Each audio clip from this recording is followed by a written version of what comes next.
యావత్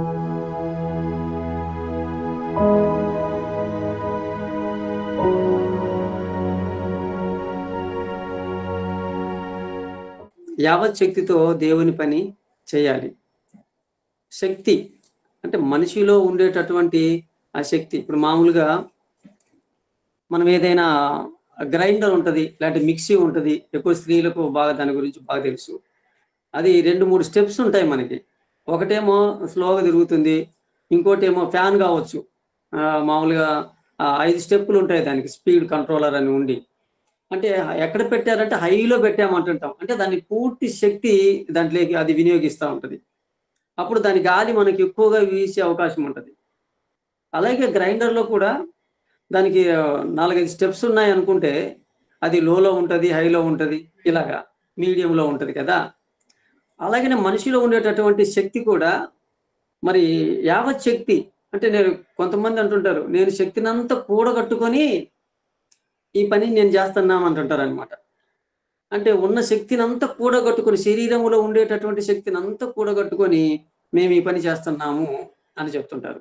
అలాగనే ఇక్కడ కూడా మనకొక పాఠ్య భాగంలో ఉన్నటువంటిది ఆ యావత్ శక్తి అనేటువంటి పదం మనం ఎందుకు ఉపయోగించబడింది అని మనం చూద్దాం. డైరెక్ట్‌గా ఆదికాండం 31వ అధ్యాయము 6వ వచనము మనం చదువుతాం. ఆదికాండం 31వ అధ్యాయము 6వ వచనంలో ఒకసారి మనం చదివి చూద్దాం. వినిపిద్దాం. నీ తండ్రికి నా యావత్ శక్తితో కొలువు చేసితినని తెలిసే ఉన్నది. తన యాకోబు గారు చెప్తున్నారు. తన భార్యలైనటువంటి రాహేలు అలాగే లేయమ్మ వారితో మాట్లాడుతున్నటువంటి మాటలు ఇక్కడ మనకు కనపడతాయి. యాకోబు గారు మాట్లాడేటటువంటి మాటలు. పద్దనరాముకు వెళ్ళిపోయిన తర్వాత వాళ్ళ మామైనటువంటి లాబాను దగ్గరికి యాకోబు గారు అన్నకు రావాల్సినటువంటి ఆశీర్వాదం ఆయన తీసుకొని వెళ్ళిపోయిన తర్వాత అక్కడ ఎన్నో కష్టాలు పడతాడు ఆయన. కష్టాలంటే ఎవరు పెట్టినట్టు కాదు కానీ తన కుటుంబం కోసమని ముందుగా తను ఇష్టపడినటువంటి రాహేలమ్మను వివాహం చేసుకోవాలని 7 సంవత్సరాలు నేను నీకు కొలువు చేస్తానని మామగారితో చెబుతాడు. ఆ తర్వాత ఆమె కోసమని ఆమె మీద ఉన్నటువంటి ప్రేమ కోసమని మరలా 7 సంవత్సరాలు పని చేసి పెడతాడు. ఉచితంగా జీతం తీసుకోకుండా పనిచేస్తాడు ఆయన. తర్వాత ఆయన చేసినటువంటి ఆ కష్టాన్ని వాళ్ళ మామగారు గుర్తించకుండా ఉన్నప్పుడు అప్పుడు చెప్తాడు వాళ్ళ భార్యల దగ్గరికి పిలిచి, ఇదిగో నేను యావత్ శక్తితో నేను పని చేసి పెట్టాను నేను. అంటే ఒక రాహేలు కోసం ఆమెను కైవసం చేసుకోవడానికి కోసం, సొంతం చేసుకోవడం కోసం, ఆమె మీద ఉన్నటువంటి ప్రేమ కోసమని ఇంత శక్తినంతా ఉపయోగించినప్పుడు మరి అలాగే మనం దేవుని కోసం అని ఇంకా ఎంత శక్తిని ఉపయోగించాలి, దేవుని రాజ్యం పొందాలంటే ఎంత శక్తిని ఉపయోగించాలన్నటువంటిదే ఈ పాఠంలో మనం చెప్పుకోబోయేటటువంటిది. అదే 31వ అధ్యాయము 40వ వచనంలో మనం చదివితే ఆయన చెప్తున్నాడు, వాళ్ళ మామగారితో కూడా చెప్తున్నాడు ఆయన కష్టాలు. ముందేమో భార్యలతో చెప్పాడు, ఇదిగో నా యావత్ శక్తితో నేను పని చేశాను అని చెప్పాడు. తర్వాత ఇప్పుడు మరి మామగారితో మాట్లాడుతున్నటువంటి మాట చూద్దాం. ఇప్పుడు 31వ అధ్యాయంలో 40వ వచనంలో మనం చదువుదాం. ఎలా కష్టపడ్డాడు, ఆ శక్తిని ఎలా ఉపయోగించాడు, ఎలాగ ఖర్చు చేశాడు అన్నటువంటి విషయాన్ని మనం చూద్దాం. పగటి ఎండకును ఎలా కష్టపడ్డాడు, ఆ శక్తిని ఎలా ఉపయోగించాడు అని చెప్తున్నాడు. పగటి ఎండకును రాత్రి మంచుకును నేను క్షీణించిపోతిని, నిద్ర నా కన్నులకు దూరమాయని చూడు ఏం చెప్తున్నాడు. పగటి ఎండకును రాత్రి మంచుకును అంటున్నాడు. అంటే శక్తి ఎలా కోల్పోయాడు అంటున్నాడు. అంటే ఒక కుటుంబాన్ని కాపాడుకోవాలనుకున్నప్పుడు, ఒక కుటుంబాన్ని రక్షించుకోవాలనుకున్నప్పుడు, ఒక కుటుంబానికి యజమానిగా ఉండాలనుకున్నప్పుడు, ఒక కుటుంబాన్ని పోషించాలనుకున్నప్పుడు యజమానునిగా, నాయకునిగా, తండ్రిగా ఉన్నటువంటి వారు పోరాటం చేయవలసింది, కష్టపడవలసినటువంటి కష్టాన్ని గురించి తెలియజేస్తున్నాడు. అంటే ఎలాగ ఖర్చు చేశాడు తనకు ఉండేటటువంటి శక్తిని. అంటే మనం కూడా ఎప్పటికైనా ఒక ఎండలో కానీ ఎక్కడికైనా బయటకు వెళ్ళి వచ్చినప్పుడు, లేకపోతే డ్యూటీ ఒక 7, 8 గంటలో 10 గంటలో డ్యూటీ మనం చేసి వచ్చినప్పుడు చాలా అలసిపోతుంటాం. అప్పుడు అందరూ ఎందుకు ఇంత నీరసంగా కనపడుతున్నారు మీరు అని అంటే, ఈరోజు చాలా హార్డ్ వర్క్ ఉందని మనం చెప్తాం. ఆ ఏసీలో కూర్చొని వచ్చిందే మళ్ళీ, లేకపోతే ఏదో చిన్న చిన్న పనులు చేసిందే. కానీ ఈయనంటాడు పగటంతకాలం ఎండలో పనిచేశాను అంటున్నాడు. రాత్రి కాలంలో మంచులో ఉన్నాడు అంటున్నాడు. రాత్రి కాలంలో కూడా పని చేశాడంటే అవును, రాత్రి కూడా పనిచేశాడు. గొర్రెల మందను ఎక్కడో ఊరి బయట అడవిలో మేపుకునేటప్పుడు వాటిని ఏ ఖడ్గమృగాలు కానీ క్రూర మృగాలు కానీ వచ్చి వాటి మీద పడి వాటిని తినకుండా ఉండాలంటే ఏం చేయాలంటే దాన్ని కాపాడుకునే విషయంలో రాత్రిపూట మేలుకోవాలి. రాత్రిపూట మంచు పడుతుంది, దానికి నేను బాధపడ్డాను అని చెప్తున్నాడు. ఆహారం లేదు, సరైనటువంటి స్థితిలో లేడు ఆయన. ఆ గొర్రెల కాపరను గురించి మనం ఒకసారి ఆలోచిస్తే వారికి పండగలు లేదు, ఫంక్షన్లు లేదు, ఏమీ ఉండవండి. బంధువులు కానీ చుట్టాలు కానీ ఎవరైనా వచ్చినా వారు ఇంట్లో ఉండేదానికి వీలుండదు. ఎందుకంటే గొర్రెల కోసమని వారు ఎప్పుడు బయటనే ఉండాలండి. వాళ్ళు వర్షమైనా మంచు అయినా ఎండ అయినా ఏదైనా వారు బయట ఉండాలి. మరలా చదువుదాం అదే మాట 40 వచ్చిన మరలా చదువుదాం ఆయన కష్టాన్ని గురించి మరలా చదువుదాం. పగటి పూట ఎండకును రాత్రి పడే మంచుకును నేను క్షీణించిపోతున్నాడు చూడండి. క్షీణించిపోయేంత వరకు శరీరాన్ని ఆ శక్తిని ఖర్చు చేశానని చెప్తున్నాడు. నిద్ర నా కన్నులకు దూరం తెలియదంట. నిద్ర అంటే ఏంటో తెలియదంటండి. చూడు, రాత్రిపూట నిద్రపోవాల్సినటువంటి టైంలో కూడా నిద్రపోకుండా కేవలం ఒక కుటుంబం కోసమని ఇంత కష్టపడుతున్నాడు అని అంటే ఆ కుటుంబం కోసం కష్టపడేటటువంటి ఒక యజమానుడు మనకు కనపడతాడు ఈ కష్టాలలో. అయితే ఇలాంటి యొక్క శక్తిని దేవుని యొక్క రాజ్యం కోసం మనం ఖర్చు చేయాలి. దేవుడు మనకిచ్చినటువంటి శక్తిని దేవుని యొక్క రాజ్య విస్తరణ కోసం మనం పని చేయాలి. అదేనండి, ఇప్పుడు మీరు కూడా ఆ పనిలోనే ఉన్నారు. మీ డ్యూటీస్ అన్ని మీరు చేసుకొని వచ్చి మరలా ఈ టైంలో ఈ జూమ్ మీటింగ్ ఒకటి ఏర్పాటు చేసేసుకొని ఇలాగ అందరం చెప్పుకోవాలని మిమ్మల్ని అందరినీ కూడా గ్యాదర్ చేసి మాకు చెప్పేసి మాకు ఇన్ఫర్మేషన్ ఇచ్చేసి అన్నయ్య మీరు ఈ టైంకి మీరు రాగలుగుతారని ఎప్పుడు 3 నెలల కాలం నుండి అడుగుతున్నాడని నన్ను బ్రదర్ గారు. అంటే చెప్పించాలని నిత్యము నేను అప్పుడప్పుడు చూస్తుంటాను. నేను మీరు చేసేటటువంటి ప్రోగ్రామ్స్ అన్ని కూడా ఎంతో మందిని పిలిపించి ఎంతో మంది చేత వాక్యం చెప్పించడానికి వాళ్ళు చాలా ప్రయాసపడుతుంటారు. డ్యూటీలో ఉంటారు, డ్యూటీ అయిపోయిన తర్వాత వచ్చి ఈ పని చేస్తుంటారు మీరంతా కూడా. అందుకు నేను ఎంతగానో మిమ్మల్ని అభినందిస్తున్నాను. అంటే కష్టపడుతున్నారు మీరు. ఒక్కళ్ళతో కాదండి, దేవుని యొక్క రాజ్య సువార్తను విస్తరింప చేయాలంటే వందలాది మంది కష్టపడాలి. శక్తినంతా కూడగట్టుకొని పని చేయాలి. మనం ఆ సామ్రాజ్యంలోనికి మనం వచ్చాం. ఒక మందిరం నిర్మాణాన్ని నిర్మించాలని మొట్టమొదటిగా ప్రపంచంలో ఒక మందిరాన్ని కట్టాలని దావీదు గారికి ఒక ఆలోచన వచ్చిందండి. నేను సరంబీలు వేసినటువంటి ఇళ్లలో ఉన్నాను, మరి నా దేవుడు ఎక్కడ ఉన్నాడు అనంటే గుడారాలలో ఉండిపోయాడు అని దేవుడు అడగలే. మందిరం కావాలని దేవుడు అడగలా. తనకై తాను పుట్టినటువంటి ఆలోచన అది. అందుకే ఆయనకు ఆలోచన చేశాడు. నేను ఇలాంటి మంచి చోట పడుకొని ఉన్నాను, మంచి చోట కూర్చొని ఉన్నాను, మేడగదిలో ఉన్నాను నేను. కానీ నా దేవుడు ఎందుకు ఇలాంటి చోట ఉన్నాడు? ఈయనకు కూడా ఒక మందిరం కట్టించాలి. నాకు ఒక పెద్ద కోట ఉంది, కానీ నా దేవునికి ఒక మందిరం కట్టించాలి నేను అని తన ఉద్దేశం. అందుకే దేవునితో అడిగాడు, అయ్యా నేను ఒక మందిరం కట్టించాలనుకుంటున్నాను, నీకు నీ నామ ఘనత కోసం అంటాడు ఆయన. అంటే దేవునికి ఘనత రావాలి అంటే ఒక మందిరం కట్టాలి. ప్రపంచంలో ఎవరికి లేనటువంటి మందిరం కట్టాలి. ఏ దేవుడు అని పూజ చేసేటటువంటి వాళ్ళు ఎవరైతే ఉన్నారో వారందరికీ మించినటువంటి జీవము కలిగిన దేవుడు కనుక ఈయనకు ఒక పెద్ద మందిరం కట్టాలి. అది గొప్పగా ఉండాలి, రమ్యంగా ఉండాలి అని అంటాడు. ఎలాంటి మందిరం అంటే రమ్యంగా ఉండాలంట ఆ మందిరం. అలాంటి గొప్ప మందిరం కట్టాలనుకున్నాడంట దావీదు గారు. ఆ మాట తనలో ఉన్నటువంటి ఏదైతే ఉద్దేశం ఉందో ఆ ఉద్దేశాన్ని దేవుని దగ్గర వ్యక్తం చేసినప్పుడు ఒప్పుకోలేదండి దేవుడు.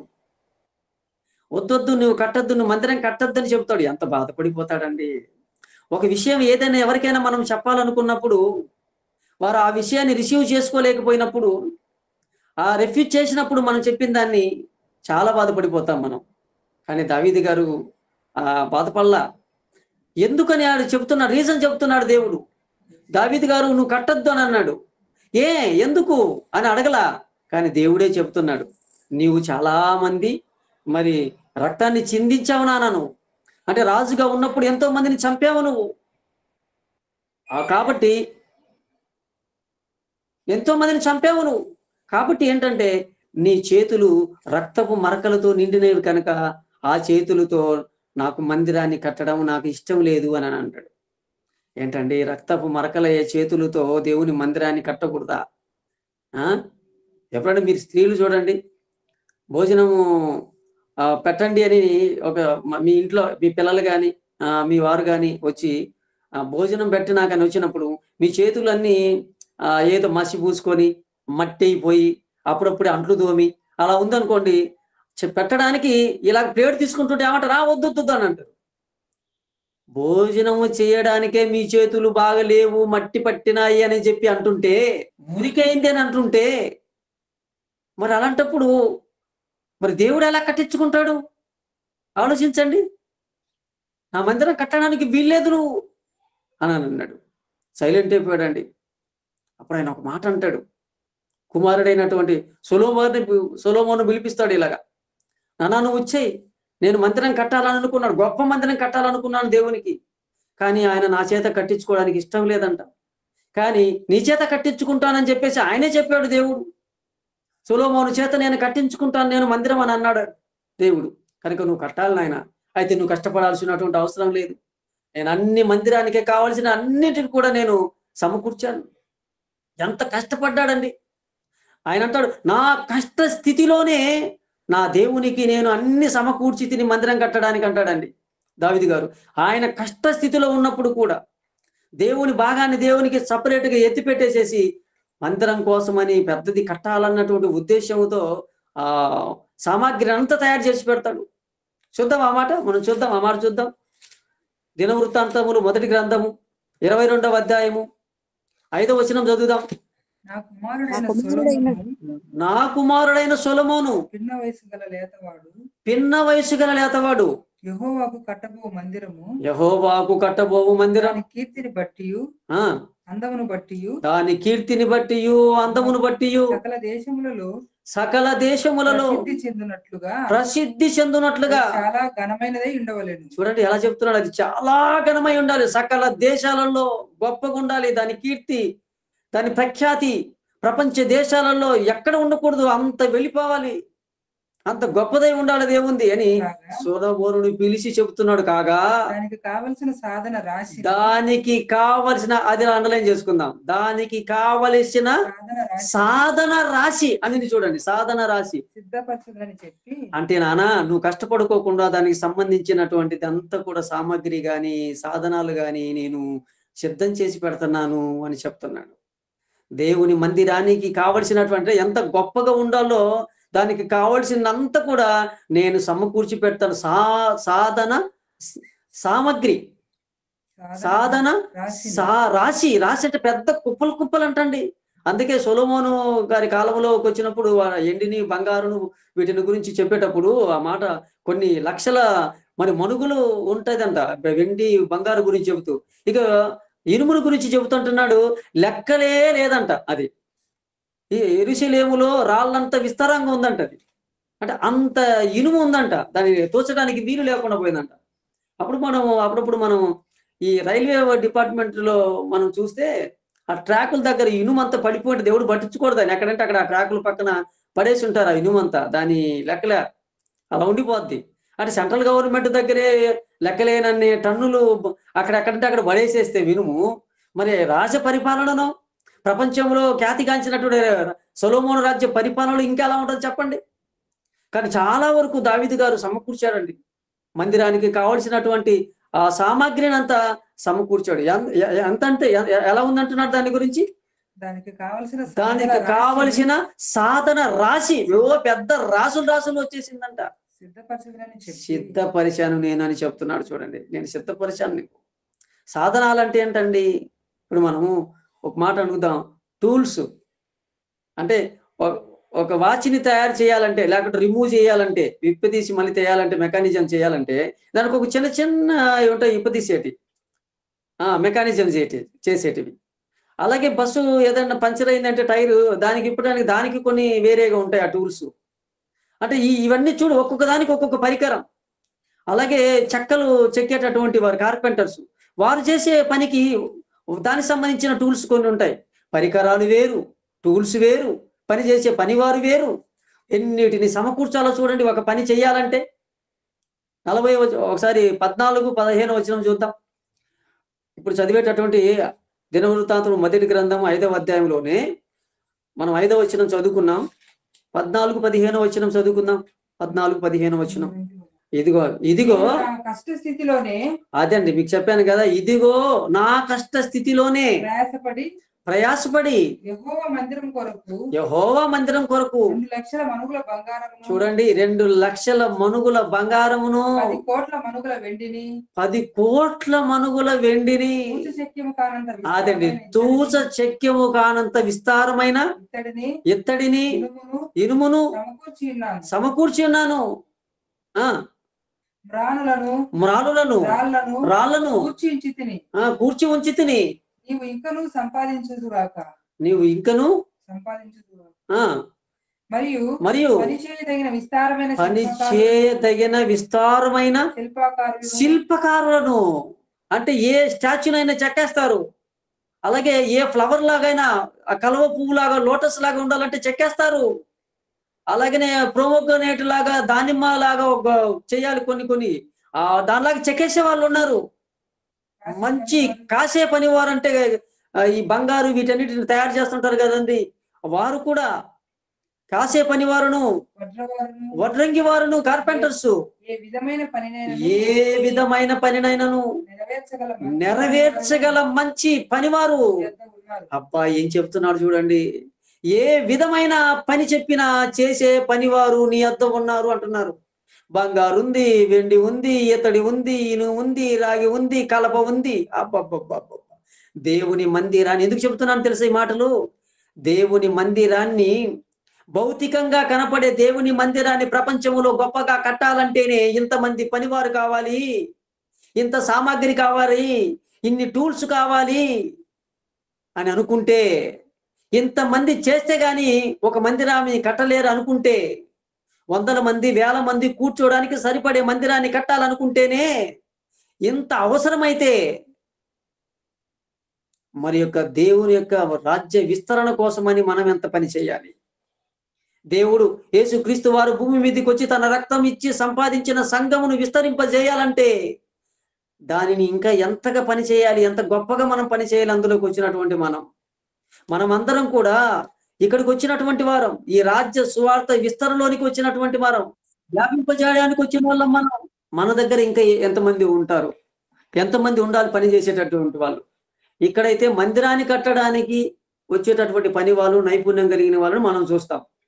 కానీ మన దగ్గర మీరు పెట్టుకున్నటువంటి సంఘములు, మేము ఇక్కడ నడిపించేటటువంటి సంఘములు పనిచేసేటటువంటి వారు ఎలాంటి వాళ్ళు ఉండాలి అని అంటే, అక్కడ మళ్ళీ మనం ఒకసారి చదువుదాం. 15వ వచనంలో మనం ఒకసారి మళ్ళీ చదువుదాం. 15వ వచనంలో ఒకసారి మనం చదువుదాం. మరియు పని చేయదగిన విస్తారమైన శిల్పకారులను, పని చేయదగిన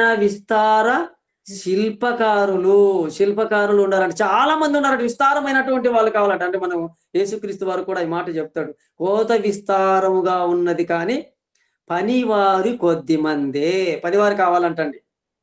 దేవుని పని చేసేటటువంటి పనివారు కావాలండి. ఇప్పుడు మీరందరూ కూరుకున్నాడు, మీరందరూ ఇప్పుడు కలుసుకున్నారు. మీరందరూ కలుసుకున్నారు కదా. అక్కడ పాట పాడే వాళ్ళు కొంతమంది ఉన్నారు, అలాగనే ప్రార్థన చేసిన వాళ్ళు కొంతమంది ఉన్నారు, వాక్యం చదివే వాళ్ళు కొంతమంది ఉన్నారు మీరు అక్కడ కూర్చున్నటువంటి వాళ్ళలో. మరి అలాగనే మరి మీరందరూ ఎవరు పడితే వాళ్ళు ప్రార్థన చేయలేరు కదా, ఎవరు పడితే వాళ్ళు పాట పాడలేరు కదా, ఎవరు పడితే వాళ్ళు బైబిల్ రెఫరెన్స్ తీయలేరు కదా తొందరగా, ఎవరు పడితే వాళ్ళు వాక్యం చెప్పలేరు కదా. ఆయన రాజ్య సువార్త విస్తరణలో చాలా మంది కావాలంట. ఇందులోనికి వచ్చినటువంటి వారు ఎలాగ పనిచేయాలో తెలుసా? యాకోబు గారు తన కుటుంబం కోసం చేసినట్టుగా పని చేయాలండి. యాకోబు గారు తన కుటుంబం కోసము పని చేసినట్టుగా పని చేయాలి, యావత్ శక్తితో పని చేయాలి. క్రీస్తు సామ్రాజ్యములోనికి వచ్చినటువంటి మనం ఈ రాజ్య సువార్త వ్యాప్తి కోసం పనిచేసేటటువంటి మనము చాలా పని చేయాలి. ఒక నిబద్ధతతో సమర్పించుకొని పని చేయాలి. ఇది దేవుడు కోరుకుంటున్నాడు మన నుంచి. అండి పాట పాడేవాళ్ళు ప్రత్యేకంగా కావాలి. అందుకే దేవుడు ఒక్కొక్కరికి ఒక తలాంతి ఇచ్చాడు. ఒకరికి పాట పాడేటటువంటిది ఇచ్చాడు, ఒకరికేమో వాక్యం చెప్పేది ఇచ్చాడు. వీరందరూ సంఘములో ఉండాలి. వీరందరూ సంఘానికి చాలా అవసరమైనటువంటి వారు. కానీ వీరందరూ ఎలాగ పని చేయాలి అంటే యావశక్తితో పని చేయాలి. కొంతమంది స్వామరులు ఉంటారు కదండి, పని చేయరు, చేసినట్టుగా నటిస్తుంటారు అందరూ. అలాగ కాదు, పని చేసే నిజమైన పనివాడు కావాలి ఆయన. అలాంటి వారు బలా నమ్మకమైన మంచి దాసుడు అనేటటువంటి వాళ్ళు కావాలి. కునికి నిద్రపోయేటటువంటి వాళ్ళు కాదు ఆయనకు కావాల్సింది. ఇంకా మనకు ఒక భక్తుడు మనకు బైబిల్ గ్రంథంలో కనపడతాడు. ఇక్కడేమో ఆ పని చేయాలంటే యావత్ శక్తితో పని చేయాలంటే ఎలా చేశాడు యాకోబు గారు అని అంటే మనకు తెలుస్తుంది. ఆయన పగలు ఎండలో చేశాను నేను, రాత్రిపూట మంచులో చేశాను నేను, నిద్ర నాకు దూరం అయిపోయింది అని అంటాడు కదా. ఇదే మాటలు కొన్ని మాటలు మ్యాచింగ్ అయ్యేటటువంటి మాటలు కొత్త నిబంధన గ్రంథంలో మనకు పౌలు గారు కనపడతాడు. కొరింథీయులకు రాసిన 2వ పత్రిక 11వ అధ్యాయము 23వ వచనంలో నుంచి అలాగే చిన్నగా మనం చదువుకుంటూ త్వరగా వస్తే ఆ కష్టం అనేది చెబుతున్నాడు. రాజ్య సువార్త విస్తరణ కోసమని క్రీస్తు రాజ్యంలోనికి పని చేయడానికి వచ్చినటువంటి పౌలు గారు గురించి మనం ఒకసారి చదువుదాం. కొరింథీయులకు రాసిన 2వ పత్రిక 11వ అధ్యాయము 23వ వచనం నుంచి మనం చదువుదాం. ఆయన చెబుతున్నాడు చూడండి, ఈ సంఘములోనికి వచ్చిన తర్వాత, క్రీస్తు స్థాపించిన సంఘములోనికి వచ్చిన తర్వాత ఈ సువార్త వ్యాప్తిని ఎలాగ చెయ్యాలో, ఆ చేసేటప్పుడు ఎన్ని కష్టాలు భరించాలో ఆయన చెబుతున్నాడు.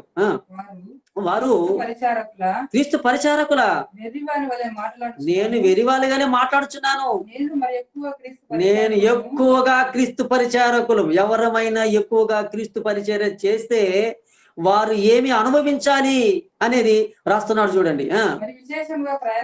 మరి విశేషంగా అంటే క్రీస్తు యొక్క సామ్రాజ్యంలోనికి వచ్చి సువార్త పనిలో ఉండేటటువంటి వారు విశేషంగా ప్రయాసపడేవారుగా ఉండాలి. నెంబర్ 1, అనేక పర్యాయములు చెరసాల జైళ్ళలో ఉన్నాడంటండి. అనేక పర్యాయములు చెరసాలలో ఉన్నాను. అన్లిమిటెడ్ అంట. అపరిమితం అంటే ఏంటండి? అన్లిమిటెడ్. ఇన్నని కాదు, 10 కాదు, 20 కాదు, 100 కాదు, అనేక మారులు ప్రాణాపాయములో ఉంటుంది. మనకే అసలు ఇవన్నీ మనకు కలిగాయండి. క్రైస్తవుని యొక్క జీవితం ఎలాగుందంటే, మనం ప్రార్థన చేస్తే ఏమని చేస్తాం, అన్ని మాకు 5 ఇచ్చే, ఇది ఎన్నో పెడుతుంటాం మనం. ఏది వాగ్దానాలని, లేకపోతే ఉదయాన్నే లేస్తానే వాక్యాలు పెడుతుంటాం మనం. కొంతమందికి షేర్ చేస్తుంటాం, మాకు కూడా పంపిస్తుంటారు కొంతమంది. భయపడకు, ఈ రోజు దేవుడు నిన్ను కాపాడుతున్నాడు, నీ రాకపోకలేందుకు కాపాడుతున్నాడు, ఎన్నో పెడతాంటారు ఇలాంటివన్నీ కూడా. కానీ క్రైస్తవుడు అయినందుకు ఇదిగో బాధను అనుభవించాలని దేవుడు చెబుతుంటే మనం భిన్నంగా మనం ప్రవర్తిస్తుంటాం. మనం పౌలు గారు చెబుతున్నారు చూడండి, అనేక మారులు ప్రాణాపాయంలో ఉన్నాను యూదుల చేత. మేమందరం యూదులం అంటుంటారు ఇప్పుడు అందరూ చాలా మంది. మేము ఇశ్రాయేలు అంటారు. ఏం తెలుసు మన వాళ్ళకి? ఏం తెలియదు అసలు యూదులు ఎవరు. మనం అన్యులం అండి, భారతీయులము. భారతదేశంలో ఉండే మనం అందరం కూడా అన్యులం. ఆయన అంటున్నాడు యూదుల చేత. ఆయన అక్కడే పుట్టాడు, ఆయన ఇశ్రాయేలు జనాంగంలోనే పుట్టినటువంటి ఆయన. 5 మారులు, ఒకటి తక్కువ 40 దెబ్బలు తింటిని, ముమ్మారు బెత్తములతో కొట్టబడి తిని, ఒకసారి రాళ్లతో కొట్టారు నన్ను, ముమ్మారు ఓడ పగిలి శ్రమ పడ్డాను. ఎందుకు ఇవన్నీ? ఎందుకని? ఎందుకు చెబుతున్నాడు ఇవన్నీ? సంఘములో ఎవరైనా చేర్చబడితే వారికి కలిగేటి ఇవన్నీ అంటున్నాడు. ఎవరైనా యేసుక్రీస్తు గారి గురించి ప్రకటించాలని ముందుకు వస్తే వారు అనుభవించాలని అంటున్నాడు. చదువుదాం. అనేక పర్యాయాలు, ఎక్కువ ప్రయాణాలు ఉండవలసింది వచ్చింది. నదులలో వెళ్ళాల్సింది వచ్చినప్పుడు అప్పుడు లేవు కదండి, బస్సులు లేవు, విమానాలు లేవు కదండి. ఓడ ప్రయాణాలు చేయాల్సినటువంటిది. నదుల వల్లనైన ఆపదలోను, దొంగలు, ఈయన దగ్గర ఏముంటదోనని, దొంగల వలనైన ఆపదలలోను, స్వజనుల వలనైన ఆపదలోను, అన్యజనుల వలనైన ఆపదలోను. పట్టణాల్లోనికి చెప్దామంటే పట్టణాల్లో ఆపద, అరణ్యానికి వెళ్ళిపోదాం అక్కడ ఏదైనా ఉందామంటే అక్కడ ఆపదలే, సముద్రముల ఆపద. ఇంకా వీరందరూ పోతే ఇది చూడండి, ఇది బాగా అండర్లైన్ చేసుకోవాలి మనం. కపట సహోదరులు, వీళ్ళ ఆపద చాలా ఎక్కువ. ఎక్కడ ఉంటారు అంటే మనలోనే ఉంటారు. కపట సహోదరులు అంటే ఎదురింటోళ్ళు పక్కింటోళ్ళు కాదు, మనలో ఉండే వాళ్ళేనండి. మనలో ఉండేవాళ్ళు, మనతో ఉండేటటువంటి వాళ్ళలోనే కపటం. ఒకరు పాట బాగా పాడితే వీళ్ళకి నచ్చదు లోపల, ఒకరు బాగా ప్రసంగం చేస్తే వీళ్ళకి నచ్చదు. ఏంటండి, ఒకరు తొందరగా అందరికంటే ముందు రెఫరెన్స్లు తీసి చదివితే ఎప్పుడు ఈమె చదువుతుందండి, ఈమె మాత్రం వచ్చేనండి. కపటం అండి లోపల. కపట సహోదరుల వలన ఆపదలు ఉంటాయంటే చూడండి. ఎవరితోనో ఇప్పుడు యేసుక్రీస్తు వారికి ఆపద ఎలా వచ్చింది చెప్పండి? ఎవరితో వచ్చింది? ఎవరితోనండి? అన్యుల వల్ల రాలా, రోమ ప్రభుత్వం వారి వల్ల రాలా, అధికారం వల్ల రాలా. అసలు వచ్చింది ఎవరి వల్లయ్యా అంటే యేసు క్రీస్తు దగ్గర ఉన్నటువంటి అపోస్తులైనటువంటి యూదా వాళ్ళు వచ్చింది చూడండి. ఆయన దగ్గర ఉన్నాయన కదండి ఆయన. అసలు ఏమన్నాడు తెలుసా? శిష్యులందరినీ యేసుక్రీస్తు వారు స్నేహితులు అని అన్నాడండి. శిష్యులందరినీ యేసుక్రీస్తు వారు నా స్నేహితులు అని అన్నాడు. ఆ స్నేహితులలో ఒకడైనటువంటి వాడు యేసుక్రీస్తు వారిని అప్పగించాడండి.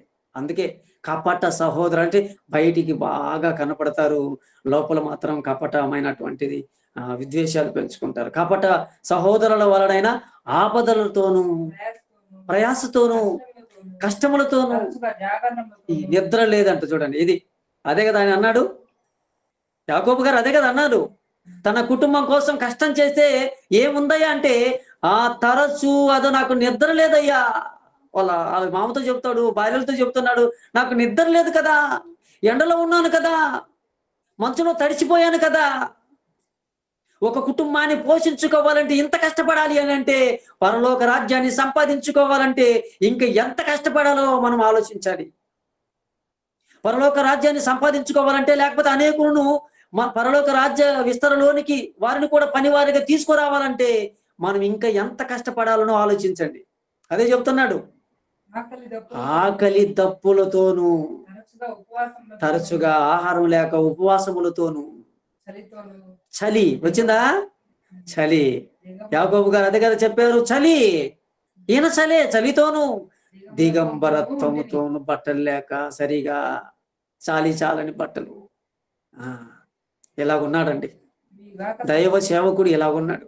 ఇక చెబుతూ లాస్ట్కి అంటాడు, మనం అలసిపోతామని. మీరు కూడా ఇప్పుడు 23వ వచనంలో నుండి 28వ వచనం వరకు దాదాపు 6 వచనాలు చదివితేనే అమ్మో ఇంతనా అనుకుంటే, ఆయన అంటాడు ఇది చెప్పడానికి ఇష్టం లేక ఇంకను చెప్పవలసినవి అనేకములు ఉన్నవి. ఇంకా నేను చెప్పలేనులే బాబు, మీరు భరించలేరు, ఇన్ని భరించాలని అసలు ఉండకుండా వెళ్ళిపోతారేమో అంటున్నాడు. ఇంకా నువ్వు చెప్పవలసినవి చాలా ఉన్నాయి. అంటే ఆయన పడిన బాధలు, ఆయన పడిన కష్టాలు, ఆయన సంఘం కోసం ప్రయాసపడిన ప్రయాస, సంఘం కోసం 3 సంవత్సరాలు మానక కన్నీరు కార్చాలని చెప్తాడు ఆయన. ఏంటండి, సంఘములోనికి వస్తే ఇన్ని భరించాలా? సంఘములోనికి వస్తే ఇలా ఉండాలా? అనకండి. మనం కూడా క్రైస్తవులమే కదా, మనం కూడా క్రీస్తును ధరించుకున్న వాళ్ళం కదా. బాప్తిసం ద్వారా వచ్చాయా మనకి ఈ కష్టాలు, ఈ కన్నీళ్లు, ఈ బాధలు ఉన్నాయా మనకి? అసలు ఏవి లేవండి. ఒక చిన్న సమస్య వస్తే బ్రదర్ మా కోసం ప్రార్థన చేయండి, ఇవన్నీ పోవాలి, ఇవన్నీ రాకూడదు. ఆయన అంటాడు మీలో ఎవరికైనా కష్టం వస్తే, శోధన వస్తే సంతోషపడాలంటున్నాడు. చూడండి, ఎవరండి సంతోషపడేది? బాధపడుతూ దేవుడు నాకు ఇలా చేశాడు. అఫ్కోర్స్ మీరు లేకపోవచ్చేమో కానీ చెబుతున్నాను, దేవుని పనికి వచ్చేటటువంటి వారందరూ కూడా ఇలాంటివి భరించడానికి సంసిద్ధముగా ఉండాలి. శక్తినంతా కూడగట్టుకొని దేవుని పని చేయడానికి సిద్ధంగా ఉండాలంటే మనం. అందుకే మన యేసుక్రీస్తు వారు కూడా భూమి మీదకి వచ్చిన తర్వాత ఆయనకు అప్పగించినటువంటి పనిని చేయడానికి ఎంత కష్టపడ్డాడని యోహాను రాసిన సువార్త 17వ అధ్యాయం 4వ వచనంలో ఒకసారి చూద్దాం. యోహాను రాసిన సువార్త 17వ అధ్యాయము 4వ వచనం చదువుదాం ఒకసారి. చేయుటకు నీవు నాకు ఇచ్చిన పనిని నేను సంపూర్ణంగా నెరవేర్చి భూమి మీద నిన్ను మహిమపరిచితిని. చూడండి, చేయుటకు నీవు నాకు ఇచ్చిన పనిని నేను సంపూర్ణంగా నెరవేర్చి, అంటే సంపూర్ణంగా నెరవేర్చాలంటే మనం ఏం చేయాలి? కానీ మనం మాత్రం సంపూర్ణంగా తింటాం, కంప్లీట్గా తింటాం మనం. కానీ సేవ విషయంలోనే కంప్లీట్ చేయలేకపోవచ్చు మనం. కనుక కంప్లీట్ చేయాలంటున్నాడు. చూడండి, నీవు నాకు ఇచ్చిన పనిని నేను సంపూర్ణంగా నెరవేర్చాను. అంటే చాలా మంది గుడ్ ఫ్రైడే అని చెప్పేసి మంచి శుక్రవారం అని శుభ శుక్రవారం అని చెప్తుంటారు కదండి. ఆ రోజులలో 7 మాటలు 7 వర్డ్స్ అని కొంతమంది చెప్తుంటారు. ఆ 7 వర్డ్స్ లో చెప్పేటప్పుడు అందులో 6వ మాటగా చెప్తుంటారు సమాప్తమైనది అంటాడు యేసుక్రీస్తు వారు అని రాయబడి ఉంటుంది. లూకా రాసిన సువార్తలో రాస్తాడు, అలాగే యోహాను రాసిన సువార్తలో కూడా యోహాను గారు రాస్తాడు. యేసుక్రీస్తు వారు శిలువలో పలికినటువంటి ఆ మాటలు ధ్యానంలో సమాప్తమైనది అని అంటాడు. సమాప్తమైందంటే ఆయన ప్రాణం పోయేది కాదు, చేయుటకు నీవు నాకు ఇచ్చిన పనిని నేను సంపూర్ణంగా భూమి మీద నేను నెరవేర్చి నిన్ను మహిమపరిచాను. అంటే దేవునికి మహిమ ఎప్పుడు వస్తుంది? మనం అంటాము, ఎవరికైనా ఒక పాట పాడమని ఇచ్చామనుకోండి, ఇదిగో ఇప్పుడు ఇందులో కానీ లేదంటే ఎక్కడైనా సభలలో కానీ ఒక పాట ఇస్తే పాట పాడి దేవుని మనము మహిమపరుద్దామంటాం మనం. ఏదో ఒక పాట పాడితేనే దేవునికి మహిమ వచ్చేస్తుందా అండి? కొంతమంది అంటాడు, ఒక వచనం చదివేది ఈ దేవుని మహిమ పరుచుదాం అంటారు ఒక వచనం చదివి. కొంతమంది ఒక అధ్యాయం అంతా 1 by 1 చదువుదామని చెప్పి దేవుని మహిమపరిచామంటున్నాం. కానీ ఇక్కడ అంటాడు, భూమి మీద అంత కంప్లీట్ చేసిన తర్వాత పనిని అప్పుడంట దేవునికి మహిమ వచ్చేది. ఎప్పుడండి దేవునికి మహిమ వచ్చేది? అంటే మనకు అప్పగించినటువంటి పనిని భూమి మీద సంపూర్ణంగా నెరవేర్చినప్పుడు వస్తుందంటండి. అదే యేసుప్రభు చెప్తున్నాడు, నీవు నాకిచ్చిన పని. మనకు కూడా అందరికీ దేవుడు పనిచ్చాడండి. మనకు కూడా దేవుడు పనిచ్చి భూమి మీదకి పంపించాడు. పని లేకుండా భూమి మీదకి మనల్ని పంపించలే. పరలోకపు తండ్రి సైతము పని చేశాడు అని మనకు ఆదికాండం 2వ అధ్యాయం 1-2 వచనాల్లో మనకు చదివితే, ఆయన భూమి మీద తన పనిని ఆయన చేసి విశ్రాంతి తీసుకొనెను అని ఉంటుంది చూడండి.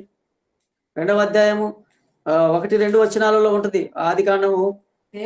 దేవుడు తాను చేసిన తన పని ఏమంటున్నాడు? దేవుడు తాను చేసిన తన పని అంటున్నాడు చూడండి. ఏంటి, బెండకాయ తన కోసం చేసుకున్నాడండి? ఆయన తింటాడా?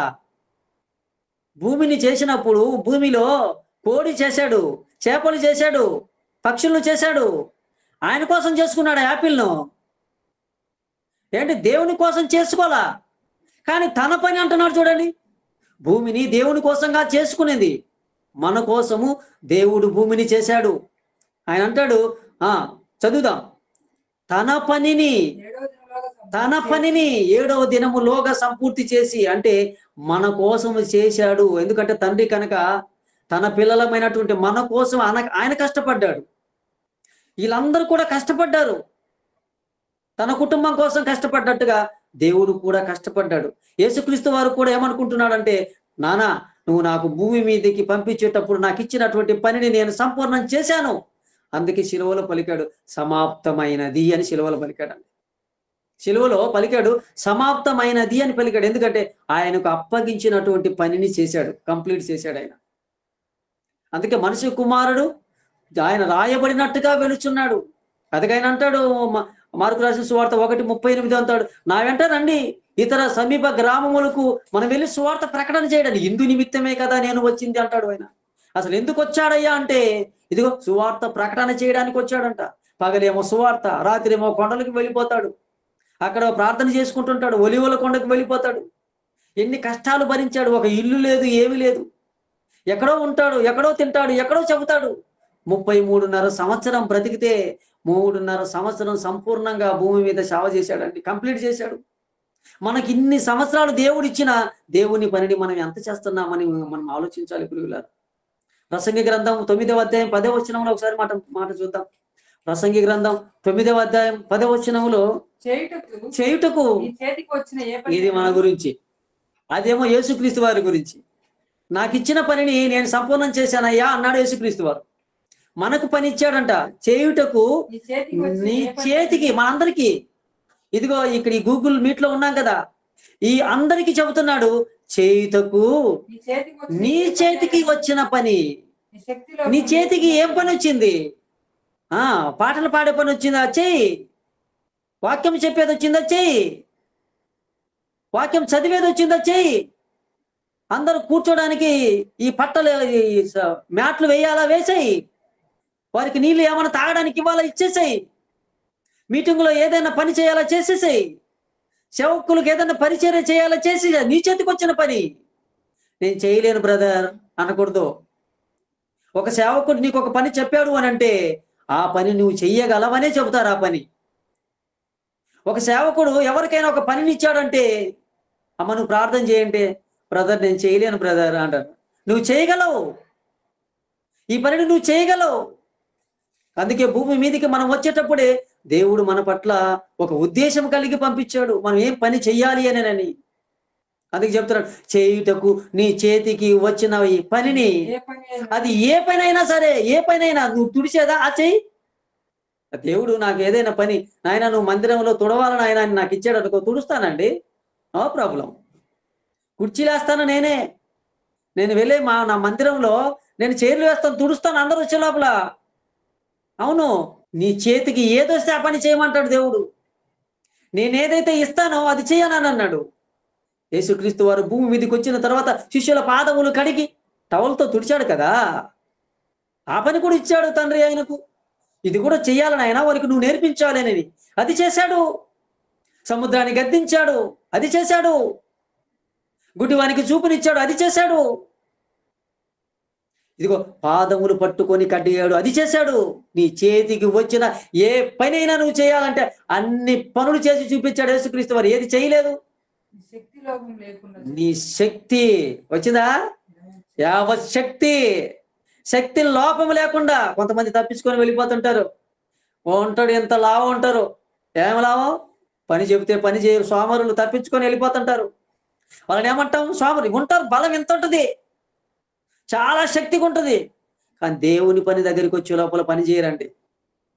సోమరులు అంటారు శక్తి లోపము లేకుండా. ఏంటంట, నాకు శక్తి లేదండి అనకూడదంట. శక్తిని కూడగట్టుకొని దేవుని పని చేయాలండి. శక్తిని కూడా మాకు తెలిసినటువంటి విశాఖపట్నంలో ఒక సోదరి ఉంటుంది, ఈ మధ్యనే చనిపోయిందండి, ప్రశాంతి. ఆమె పేరు ప్రశాంతి. 2 కిడ్నీలు ఫెయిల్ అయిపోయాయండి. చిన్న వయసు అండి, పెద్ద వయసు కాదండి, 35-40 ఏళ్ళ లోపు ఉంటాయి. చిన్న వయసులో 2 కిడ్నీలు ఫెయిల్ అయిపోయాయండి. కానీ వారంలో 2 సార్లు రక్త మార్పిడి చేసుకోవాలి. డయాలసిస్ అంటాం కదండి, డయాలసిస్ చేసుకోవాలండి. చేసుకొని ఏం చేస్తుంది, పడుకోదు, మందులు వేసుకొని డయాలసిస్ చేసుకొని కరపాత్రాలు పంచడానికి వెళ్తుందండి. ఆ విశాఖపట్నం చుట్టుపక్కల ప్రాంతాల్లో కరపాత్రాలు పంచడానికి వెళ్ళిద్ది. ఆ తర్వాత వీధి సువార్తలకు చెప్పడానికి వెళ్ళిద్ది. ఏంటంటే ఆమె బెడ్ మీద ఉండి, ఆ చెల్లి అసలు ఎంత పని చేసేది, ప్రాణం పోయేంత వరకు పనిచేసిందండి. శక్తి లేదండి నిజంగా వీళ్ళు. ఒక బాటలు ఎక్కించుకుంటుంది, కొంత టానికులు వేస్తే టానికులు తాగుతుంది, అంత అన్నం తినండి. పత్యం చేయాలి కదండి, ఏదంటే తినకూడదు కదండి. కిడ్నీలు పాడైపోతే ఘన పదార్థాలు ఏది తినకూడదు కదండి. అలాగ ఉండి కూడా సేవ చేసి చనిపోయిందండి. చివరి వరకు పోరాటం చేసి చనిపోయిందండి. ఇదండి శక్తి. మన కళ్ళ ముందు పెట్టాడు చూడండి, ఇలాంటి సోదరీమణులను మన కోసం దేవుడు చూపిస్తున్నాడండి. యావత్ శక్తి ఆమెలు కూడగట్టుకొని, మందులు వేయించుకొని, బాటలు, గ్లూకోజ్ బాటలు, టిప్స్ ఎక్కించుకొని సేవ చేయడానికి వెళ్ళి చివరిలో చనిపోయిందండి. తలనొప్పి ఏంటండి, చర్చికి రాలేదు, లేకపోతే ఏంటండి ఈరోజు మీరు ఈ జూమ్ కాల్లోకి రాలేదు అని అంటే, తలనొస్తుంది బ్రదర్. తలనొస్తుందా? తలనొస్తే రావా? 2 కిడ్నీలు ఫెయిల్ అయిపోయాయి ఇక్కడ. అయినా సువార్త పనులకు వచ్చింది. శక్తిని కూడగట్టుకున్న వాళ్ళు శక్తి వంచన చేసుకుంటున్నాం మనం. అదే అంటున్నాడు చూడండి, మీ చేతికి ఏదైతే వస్తుందో శక్తి లోకం లేకుండా. రోమిలకు రాసిన పత్రిక అండి, 12వ అధ్యాయం 11వ వచనం చూద్దాం ఒకసారి ఒక మాట. రోమిలకు రాసిన పత్రిక 12వ అధ్యాయం 11వ వచనం, 12వ అధ్యాయం 11వ వచనం చదువుదాం. ఆసక్తి విషయంలో చూడు, మందంగా ఉండకూడదంట. ఆసక్తి ఎలాగా, మాంద్యం అంటే తప్పించుకోకూడదు. ఏంట్రా ఇలాగ చేస్తున్నావు, మందంగా ఉన్నావు నువ్వు. అది బాగా తింటారు చూడండి కొంతమంది, వాళ్ళు అంటారు ఏంట్రా మందంగా ఉందంట, లోపల పని చేయడం లేదండి మిషన్, మందంగా ఉందిరా తినిందంట అంటుంటాం. పని విషయంలో ఆసక్తి విషయం ఎలా ఉండాలంటే యాక్టివ్గా ఉండాలి. ఆసక్తి ఉండాలంటే, పని చేయాలంటే యాక్టివ్గా ఉండాలి, చురుకుదనంగా ఉండాలి. దేవునికి నచ్చేది చురుకుదనం. అది చెప్తున్నాడు ఆయన. ఏంట్రా నిన్ను చూస్తుంటారా, నా ముందు నాకు పని చేయట్లే బుద్ధి కావట్రా, నువ్వు పక్కకు అంటుంటాం మనం. ఆసక్తి విషయంలో మాంద్యులు కాక ఆత్మయందు తీవ్రత గలవారై.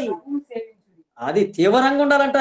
ప్రభువును సేవించాలంటే ఆనందం ఉండాలి, ఆసక్తి ఉండాలి. ఆయనను సేవించాలన్నా, ఆయన గురించి చెప్పాలన్నా చాలా ఆసక్తి ఉండాలండి, చాలా ఆసక్తి ఉండాలండి. ఇదిగా మనం అంటుంటాం చూడు, పట్టు వదలడి విక్రమార్కుల్లాగానని. 3-4 నెలల నుంచి మన బ్రదరు నన్ను అడుగుతూనే ఉన్నాడండి, మెసేజ్లు పంపిస్తూనే ఉన్నాడండి. ఆసక్తి, బ్రదర్తో చెప్పించాలి మేము అనేనని ఇలా ఉండాలంటున్నాడు చూడండి. కీర్తన గ్రంథం 144వ అధ్యాయం మొదటి వచనం. కీర్తన గ్రంథం 144వ అధ్యాయం మొదటి వచనం. నాకు ఆశ్రయ దుర్గమగు యెహోవా సన్నతింపబడును గాక. ఏం నేర్పిస్తున్నాడంట? ఆయన నా చేతులకు యుద్ధమును, నా వేళ్లకు పోరాటం ఆయన నేర్పించాడు. ఏంటండి? నా చేతులకి ఏంటి? యుద్ధం. యుద్ధం నేర్పిస్తాడా? కత్తులు పట్టుకోమని నేర్పిస్తాడండి దేవుడు? దేవుడు కత్తులు పట్టుకోమని నేర్పించడు. ఒకటే చెప్పాడు ఆయన, పేతురు కత్తి పట్టుకున్నవాడు కత్తితో పోతాడు నాయన. చూద్దాం అన్నమాట. మత్తయి రాసిన సువార్త 26వ అధ్యాయం 51వ వచనం చూద్దాం. మత్తయి రాసిన సువార్త 26వ అధ్యాయము మొదటి వచనం చదువు. 51వ వచనం. 26:51 వచనం. ఇదిగో యేసుతో కూడా ఉన్నవారిలో ఒకడు చేయి చాపి కత్తి దూసి ప్రధాన యాజకుని దాసుని చెవి తెగ నరికి, బాబో చెవి తెగ నరికాడంట. రక్తం వచ్చేటట్టు చేశాడండి. యేసుక్రీస్తు వారు ఆయన రక్తం చిందించడానికి వస్తే, నా దగ్గర ఉండే శిష్యులు నాయన రక్తం చిందించకూడదు, మీ రక్తం చిందించాలని ఆయన, అవసరమైతే సేవ కోసం మీ రక్తం దారిపోయాలి తప్ప మీరు ఎవరిని రక్తం చిందించకూడదు నాయన అని చెప్తున్నాడు. చూడండి, యేసు నీ కత్తి వరలో తిరిగి పెట్టుకో నాయన. కత్తి పట్టుకున్నవాడు కత్తితో పోతాడు నాయన. కత్తితో నేను నశిస్తాడు. మరి ఇక్కడ ఏం నేర్పించాడంట? యుద్ధము అంటున్నాడు. చూడండి, చదువుదాం. 144 కీర్తనలు ఇప్పుడు చదివితే మనకు అర్థమవుతుంది. ఆయన వారి చేతులకు యుద్ధం. ఏమి యుద్ధం? అప్పుడు యుద్ధం వేరు, ఇప్పుడు యుద్ధం వేరు. యేసుక్రీస్తు వారు వచ్చిన తర్వాత మన చేతులకు నేర్పించిన యుద్ధం అది కాదు. ఇదిగో మన చేతుల్లో పట్టుకోవాల్సింది ఏంటో తెలుసా? చూద్దాం ఏం పట్టుకోవాలో చెప్తున్నాడు ఆయన. కత్తి పట్టుకోవాలంటే యేసుక్రీస్తు ఏమన్నాడు? వద్దు నాయన, కత్తి పట్టుకున్నవాడు కత్తితో నశించిపోతాడు. వద్దు నాయన, కత్తి వద్దు, కర్ర వద్దు, మనకు వద్దు. మనం పట్టుకోవాల్సింది ఒకటి ఉంది, అదే మీకు నేను చెబుతున్నాను నాన్న, అది పట్టుకోవాలంటున్నాడు. ఫిలిప్పీయులకు రాసిన పత్రిక 2వ అధ్యాయం 16వ వచనములు అంటాడు. ఫిలిప్పీయులకు రాసిన పత్రిక 2వ అధ్యాయం 16వ వచనం. అట్టి జనము మధ్య మీరు జీవవాక్యమును చేత పట్టుకొని ఏం పట్టుకోవాలి? ఏం పట్టుకోవాలి? జీవవాక్యం పట్టుకోవాలంటున్నాడు. చూడండి, మీరు పట్టుకోవాల్సింది అంటే యేసుక్రీస్తు సామ్రాజ్యం అనే దానిలోనికి మనం వస్తే, ఈ సామ్రాజ్య విస్తరణ కోసం పని చేయడానికి వచ్చిన ప్రతి పనివాడు, ప్రతి టూల్స్, ప్రతి చెప్పేవాడు, ఒక్కొక్కరు ఒక పని చేయాలి. మనమందరము ఒక గృహములో ఎలాగైతే ఎన్నో వస్తువులు ఉంటాయో, ఎన్నో ఉపకరణాలు ఉంటాయో, వాటి పని కోసమని మనం కూడా దేవుని యొక్క సంఘములోనికి వచ్చినటువంటి వారికి ఒక్కొక్క పనిని దేవుడు చెబుతున్నాడు కనుక ఆ పనిని మనం చెయ్యాలండి. అక్కడ మాట్లాడుతూ ఒక మాట అంటాడు, వాళ్ళ చేతులకు ఏమి నేర్పాడంట? యుద్ధం నేర్పించాడంట. మళ్ళీ అంటాడు వేళ్లకు పోరాటం. ఈ వేళ్లకు ఎప్పుడు పోరాటం.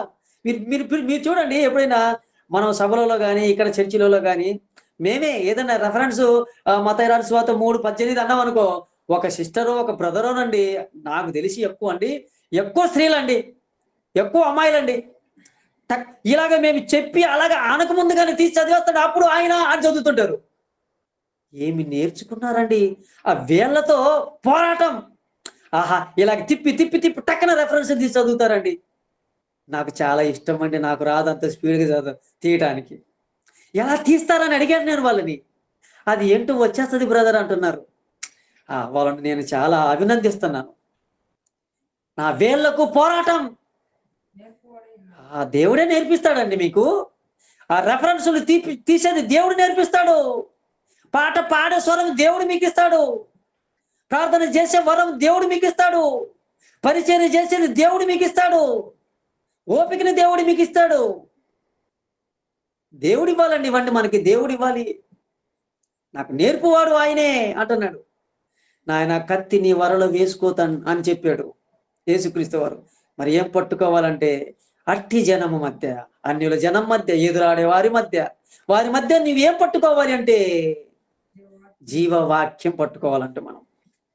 మన చేత జీవవాక్యం పట్టుకోవాలంట. పట్టుకోరా ఆయన జీవవాక్యం అంటే కొంతమంది అలాంటి వాళ్ళు చూద్దాం. మనం సామెతల గ్రంథం 21వ అధ్యాయం 25వ వచనం చూద్దాం.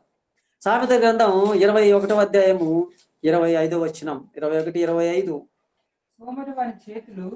సోమరి వాని చేతులు పని చేయవంటండి. ఏం చేయవంట అంటే ఏమన్నా పెరాలసిస్ వచ్చి కాదు, సోమరితనంతో పని చేయడు. నాన్న అది ఎందుకు అంటే ఈడ కూర్చొని ఉంటాడు, వాడు చూడడు తాని. ఆ పని చేయంటే కొంతమంది మనం చెప్పక ముందుగానే వెంటనే వెళ్ళిపోయి చురుకైన వారు వెంటనే అది తీసుకొని వస్తారండి. ఎవరైనా ఒక సేవకుడు ఒక 4 పిల్లలు ఉంటారు అనుకోండి, నానా అదిగో అక్కడ ఉన్నది ఇలా తీసుకొస్తారా చెయ్యరా అని అన్నారు అనుకోండి, ఒక పిల్లాడైతే పరిగెత్తుకుంటూ వెళ్తాడండి. ఒకడైతే నిదానంగా మందులు నిదానంగా వెళ్ళిపోతుంటారు. ఒక అబ్బాయి పరిగెత్తుకుంటూ వచ్చి అంకుల్ అయ్యగారు వెంటనే తీసుకొచ్చి అక్కడ వేస్తాడండి. చురుకైన వారు. ఈడు ఎలాంటి వాడంటే సోమరి వారి చేతులు పని చేయడం పని చేయమంటండి. దేవుని పని చేయవు. అక్కడ ఏమన్నాడు? జీవవాక్యముని చేత పట్టుకొని ఈడేం పట్టుకోడు. ఏరే వాళ్ళకి ఇస్తాడు. నువ్వు తీసుకొని రా చర్చికి వచ్చేటప్పుడు, నేను ఇలా బైబిల్ వస్తున్నాను, నువ్వు అటు వచ్చేటప్పుడు నా బైబిల్ తీసుకొని రా. వాడు తీయడు, రెఫరెన్స్ చదవడు, చూడడు, బైబిలే తీయడు. సోమరి బైబిల్ పట్టుకోవడానికి ఇష్టపడ్డు, మొబైల్ పట్టుకుంటాడు ఎంతసేపు అయినా. జీవవాక్యం పట్టుకుంటే పద్దాక మొబైలే పట్టుకుంటుంటారు, రిమోట్ పట్టుకుంటుంటారు టీవీ చూడటానికి, ఏమేమో ఇష్టం వచ్చినట్టు చూడడానికి ప్రోగ్రామ్స్. ఆయన పట్టుకోమంది జీవవాక్యం, అదండి పట్టుకోవాలి. అట్టి జనం, సువార్త అంటే తెలియని జనం మధ్య నువ్వు పట్టుకొని చెప్పాలి. జ్యోతుల్లాగా మీరు వెలుగుతూ ఉండాలి. సోమరి ఏం చేయడంట? చేతులతో పని చేయని వాళ్ళడు, వానికి ఇష్టం లేదు, వాడు పని చేయలేడు. 10వ అధ్యాయం 4వ వచనం, సామెతల గ్రంథం 10వ అధ్యాయం 4వ వచనం చూద్దాం. 10:4. బద్ధకంగా పని చేయవాడు దరిద్రుడైపోతాడంట. ఏమైపోతాడంట అండి? బద్ధకంగా పని చేస్తే దరిద్రుడైపోతాడు. మనం దేంతో దరిద్రులమై, అటు లోక సంబంధంగా దరిద్రులైపోతారు, దేవుని సన్నిధానికి వచ్చి కూడా దేవుని పని చేయకపోయినప్పుడు కూడా ఏమైపోతాడు? దరిద్రుడు. అంటే వాక్యం రాదు వానికి, అది వాక్యములో దరిద్రుడైపోతాడు. వాక్యములో జ్ఞాని అయిపోవాలంటే చురుకుతనంగా పని చేయాలి, బాగా వినాలి, బాగా నేర్చుకోవాలి వాక్యాన్ని. అప్పుడు చురుకుదనంగా అయిపోతాడు, వివేక్ అయిపోతాడు, జ్ఞానవంతుడైపోతాడు, శ్రద్ధ గలవాడు ఐశ్వర్యవంతుడైపోతాడు. అంటే జ్ఞానములో శ్రద్ధ కలిగిన వాడు ఎలా అయిపోతాడంటే జ్ఞానములో ఐశ్వర్యవంతుడైపోతాడు. ఎక్కడ అడిగినా బైబిల్లో చెప్పేస్తాడు. అబ్బో నీకెంత ఎలా జ్ఞానం వచ్చిందంటే, నాకు శ్రద్ధగా ప్రతి పాఠాన్ని నేర్చుకునేవాని, ప్రతి క్లాసుకు నేను వెళ్ళేవాని, ప్రతి జూమ్ మీటింగ్లో అటెండ్ అయ్యేవాని, నాకు శ్రద్ధ ఎక్కువగా, శ్రద్ధాభక్తులు కలిగిన వారు అంటాడు దేవుడు. శ్రద్ధ ఉండాలండి. చదివే విషయంలో, వినే విషయంలో, చేసే విషయంలో, పరిచర్య చేసే విషయంలో, 10 మందికి షేర్ చేసే విషయంలో ఈ వాక్యాన్ని శ్రద్ధగా ఉండాలండి. అది కోరుకుంటున్నాడు. మన చేతులు దేవుడు ఎందుకు ఇచ్చాడు అనంటే, దీనితో మన సొంత పనులు చేసుకోవడమే కాదు, కానీ ఎక్కువగా దేవుని పని చేయడానికి ఈ హస్తాలను దేవుడు మనకిచ్చాడండి. ఈ హస్తాలే దేవుని కోసం పని చేయనప్పుడు వీటిని దేవుడు ఎందుకు ఉంచుతాడు అండి? వీటిని దేవుడు ఎందుకు ఉంచుతాడు మనకు? దేవుని పిల్లలారా, మనం ఏం చేయాలని దేవుడు కోరుకుంటున్నాడు అని అంటే, దేవుని యొక్క పని చేయాలని ఆయన కోరుకుంటున్నాడు. చూడు, చివరి మాటలుగా మీకా రాసిన పత్రిక 7వ అధ్యాయం 3వ వచనం చదువుతాం. మీకా రాసిన పత్రిక 7వ అధ్యాయం 3వ వచనం చదువుతాం. 7వ అధ్యాయం 3వ వచనం. రెండు చేతులతోనూ కీడు చేయ పూనుకొందరు, అధిపతుల దగ్గర నుంచి బహుమానం కోరుకుంటారు, న్యాయాధిపతులు లంచం పుచ్చుకుంటారంట. చూడండి, ఏ చేతులతో ఏం చేయమన్నాడు ఆయన పేతురు, నువ్వు ఇలాంటి పనులు చేయొద్దు, కత్తి పట్టుకునేవాడు కత్తితో నశిస్తాడు అని పేతురుకు చెప్పాడు. తర్వాత సోమరులుగా ఉండకూడదు నాయన అన్నాడు. ఏం పట్టుకోవాలని ఆయన నువ్వంటే, ఇదిగో జీవవాక్యం చేత పట్టుకోవాలని నాన్న నువ్వు అని చెబితే, వీళ్ళు ఎలాంటి వారంటే మళ్ళీ చదువుదాం 3వ వచనం. రెండు చేతులతో కీడు చేయడానికి ఇష్టపడతారంటండి. ఈ చేతులతో ఏం చెయ్యాలనుకుంటారంటే కీడు చెయ్యాలని ఇష్టపడతారంటండి. మనకు అది కాదండి. దేవుని పిల్లలు అది కాదండి నేర్చుకోవాల్సింది. ఇచ్చినటువంటి చేతులకు ఇచ్చినటువంటి శక్తి వల్ల చాలా మంది అంటారు, 2 చేతులు నాకు లేవు, ఉన్నింటి ఎంతో పని చేసేవాని. ఏదో ఒక అతన్ని చూశాను, పేరు అంత గుర్తులేదు కదండి. 2 కాళ్ళు ఉండవు అతనికి, 2 చేతులు ఉండవు. నీకు పూజిస్తుందంట ఆయన పాపం ఎన్ని దేశాలు తిరిగి సువార్త చేస్తుంటాడండి. తన సాక్ష్యం చెప్తూ సువార్త చేస్తుంటాడు. 2 కాళ్ళు ఉండవు, ఇదిగో ఇంత చిన్న ఎంత ఉంటాయి, చేతుల్లో ఉండవు పాపం, ఇక్కడికి భుజాల వరకు ఏముండవు, కాళ్ళు ఏముండవు. పెళ్లి చేసుకోవడం వాళ్ళ పిల్లలు కూడా ఉంటారు ఆయనకి. కానీ ఇన్ని దేశాలు తిరిగి సువార్త చేస్తాడండి. ఆయన చేయని పని అంటూ లేదండి. చేతులు లేని ఆయన అంత పని చేస్తే దేవుని రాజ్యం వెళ్ళి మరి దేవుడు వచ్చిన తర్వాత తీర్పులో నిలబడితే మనము ఆయన అడిగితే ఏం చెప్పాలి? ఏంట్రా ఈ 2 చేతులతో మరి సోమరి నువ్వు పని చేయలేదే, నేను చెప్పింది ఏంటంటే సువార్త చేయడానికి ఇదిగో జీవవాక్యములు చేత పట్టుకోమంటే నువ్వు లంచాలు తీసుకోవడానికి చేతులు చాపావు నాయనా, చెడ్డు పని చేయడానికి నువ్వు చేతులు చాపావు నాయనా. అధికారులు ఇలాంటి వారు, మీ జడ్జీలు ఇలాంటి వారు, మీరు అలా ఉండకూడదు. మీరు మీ చేతులతో, మీ చేతుల్లో మీకు ఇచ్చినటువంటి సత్తువుతో, శక్తితో దేవుని పని చెయ్యాలి. మీ కాళ్ళకి ఇచ్చినటువంటి శక్తితో దేవుని పని చెయ్యాలి. మీకు ఇచ్చినటువంటి కంటి చూపుకున్నటువంటి శక్తితో దేవుని మాటలు చదవాలి. నాలుక చూడు ఎలా తిరుగుతుందో, ఎంత స్పీడ్గా మాట్లాడుతుందో నాది. ఇంత స్పీడ్గా మాట్లాడుతుంది చూడండి. మామూలుగా ఉన్నప్పుడు నేను ఇలాగ మాట్లాడనండి, చిన్నగా మాట్లాడతాను నేను. దేవుని మాటలంటే అలా వచ్చేస్తాయి. మరి ఈ నాలుక ఇచ్చింది ఎందుకు? ఆయన గురించి చెప్పాలి, ఆయన స్తుతించాలి, ఆయన గణపరచాలి. ఆయన మనం శక్తినంతా కూడగట్టుకొని దేవుని పని మనం చెయ్యాలండి. ఎన్ని అవయవాలలో మనం తింటున్నటువంటి ఆహారం అంతా శక్తి రూపము అన్ని అవయవాలకు వస్తుంటే ఆ శక్తిని దేనికోసం ఉపయోగిస్తున్నాం మనం? ఆ శక్తిని ఎందుకు ఖర్చు చేయలేకపోతున్నాం? తిని తిని తిని బాగా లోపల కొవ్వు పదార్థాలు పెంచేసుకొని కొంతమంది దేవుని సువార్త కోసం వెళ్లకుండా ఏం చేస్తారు తెలుసా? ఉదయాన్నే వాకింగ్ జాకింగ్ అని పోతారండి. ఎందుకంటే వచ్చి తిన్నటువంటి ఆహారం వల్ల ఉండవలసిన దానికంటే క్యాలరీస్ ఎక్కువైపోయి ఒక వాటలో మనం బ్లంట్గా చెప్పుకోవాలనుకుంటే కొవ్వు ఎక్కువైపోయినప్పుడు దాన్ని కరిగించుకోవడానికి పరిగెత్తుంటారండి. పరిగెత్తి సువార్త చేస్తే ఫలితం కదా. ఉదయాన్నే నడక చేసే బదులు దేవుని సువార్త కోసం నడక సాగిస్తే దానివల్ల ఉపయోగం కదా. అదే దేవుడు చెప్తున్నాడండి, మనం చేయవలసినటువంటి పని. ఈ శక్తిని ఎందుకు నీవు వృధాగా చేస్తున్నావు? ఎన్ని క్యాలరీస్ శక్తి దేవుడిచ్చినటువంటి ఆహారం తినటం వల్ల వస్తుందో, ఎన్ని క్యాలరీస్ మనం ఖర్చు చేస్తున్నాం. ఎక్సెస్ ఉంటుంది మనలో క్యాలరీస్, అది కొవ్వుగా మారిపోతుంది. ఎందుకు ఉపయోగం లేదు, గుండెపోటు రావడమే తప్ప. ఖర్చు చేద్దామండి. యావత్ శక్తి ఆటం అర్థమైపోయింది అనుకుంటాను. ఆయనలో ఉన్నటువంటి శక్తి ఏదైనా, యాకోబు గారు తిన్నటువంటి ఆహారముతో వచ్చే అంత శక్తి తన కుటుంబం కోసం వినియోగించాడు. మనమండి, మనము దేవుడు కష్టపడి భూమి మీద మన కోసం సృష్టించిన ప్రతి ఆహారాన్ని మనం తిన్నప్పుడు దానితో వచ్చే శక్తితో దేవుని యొక్క పనిని మనం చేద్దాం. యావత్ శక్తిని కూడగట్టుకుని దేవుని యొక్క పనిని మనం చేద్దాం. అది దేవుడు కోరుకుంటున్నాడు. మన చేతులతో వాక్యం పట్టుకుందాం. సువార్త ప్రకటించు వారి పాదములు శుద్ధములైనవి అంటున్నాడు ఆయన.